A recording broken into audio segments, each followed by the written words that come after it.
রোজা তো প্রায় চলেই আসলো, তো আপনাদের ভাইয়াকে বলেছিলাম কিছু বাজার করার জন্য। তো সেই বাজারগুলো সে আজকে করেছে। আর তার সঙ্গে আমাদের সন্ধ্যার নাস্তা হিসাবে এখানে ভাপা পিঠা আর চিতই পিঠা নিয়ে এসেছে। ও জানে যে এগুলো আমরা খুব বেশি পছন্দ করি। সো হ্যালো এভরিওয়ান, আসসালামু আলাইকুম। সবাই কেমন আছেন?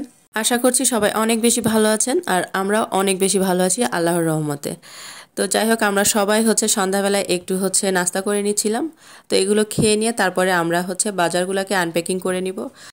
বাজারের জিনিসপত্র এত বেশি দাম, কি বলবো, যে আমাদের মতো মধ্যবিত্ত ফ্যামিলিতে যারা থাকি আর কি, তাদের জন্য আসলে মানে চাকরি করে সেই টাকা থেকে বাজার করা, খাওয়া, সংসার চালানো, এগুলো আসলে অনেক বেশি কঠিন হয়ে যায়। তো কি আর করার, তার সাধ্যের মধ্যে থেকেই আসলে সব কিছু করতে হয়। তো একটু একটু করে আর কি সব কিছু করা হচ্ছে। একেবারে সব কিছু করা তো একেবারেই সম্ভব নয়।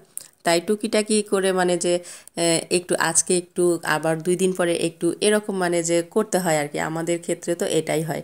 আপনাদের ভাইয়া তো বলতেছে শুধুমাত্র সবজির দাম একটু কমছে, কিন্তু মাছের বাজারে গেলে দেখেন মাছের এত পরিমাণে দাম, গরুর মাংসের কাছে তো যাওয়াই যায় না, এত দাম কি বলবো। তারপরে মুরগি বলেন, তারপরে যেটাই বলেন না কেন, আর নিত্য প্রয়োজনীয় এই জিনিসগুলা বা তেল, সব কিছুর এত বেশি দাম যে আমাদের জন্য আসলে এই জিনিসগুলা একটু টাফ হয়ে যায়। তারপরেও কি আর করার, খেয়ে পরে তো বাঁচতে হবে, তাই না? তো সবার মতো আর কি হয়তো অনেক বেশি কিছু কিনতে পারি না, তো যেটুকু পারি, যতটুকু সাধ্যের মধ্যে হয় আর কি, সেটুকু কেনা হয়। তো সব সময় আসলে আমি এই ভিডিওগুলা সবসময় শো করি না, দেই না। তো আজকে মনে হলো কেন জানি একটু আপনাদের সঙ্গে শেয়ার করি, কারণ আপনারা তো আমাদের পরিবারেরই একজন, তাই না? আমিও আপনাদের পরিবারের একজন।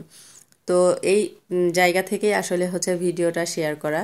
তো এইখানে আমার বুন্দিয়া আছে, তারপরে বেসন আছে, বিস্কিট আছে, চানাচুর আছে, তারপরে হলুদের গুঁড়া, হুইলের গুঁড়া, তারপরে শ্যাম্পু, তারপরে হরলিক্স, তারপরে কি বলে মশলা আছে, ছোট এলাচ, তারপরে দারচিনি, সরিষার তেল, সয়াবিন তেল, মানে টুকটাক যা লাগে আর কি, সেগুলোই আজকে বাজার করা হয়েছে। আসলে আমরা মেয়েরা তো সব কিছু বুঝলেও আসলে ওইভাবে বুঝতে চাই না, তাই না? কারণ আমাদেরকে তো বাইরে যেতে হয় না, বাজার করতে হয় না, বা টাকা পয়সা খরচ করতে হয় না ওইভাবে। তাই আমরা আসলে ওইভাবে কিছু বুঝিও না। তো ছেলেদেরকে যেটা বলবো, যে লিস্ট ধরিয়ে দিব, সেই অনুযায়ী তারা কিন্তু সেই জিনিসটা নিয়ে আসবে। আর এটা তাদের দায়িত্ব। এখন সেটা বেশি হোক বা কম হোক, সেটা কোনো বিষয় না। আসলে এভাবেই আমাদের দিন পার করতে হয়। সবার ক্ষেত্রেই আমার মনে হয় এইটা হয়। তো যাই হোক, আজকের ভিডিওটা আপনাদের কাছে কেমন লেগেছে অবশ্যই কমেন্ট করে জানাবেন। আর অবশ্যই আমার সাথে থাকবেন, পাশে থাকবেন। আবারও সবার সুস্বাস্থ্য কামনা করে আজকের মতো এখানেই বিদায় নিচ্ছি। আল্লাহ হাফেজ, আসসালামু আলাইকুম।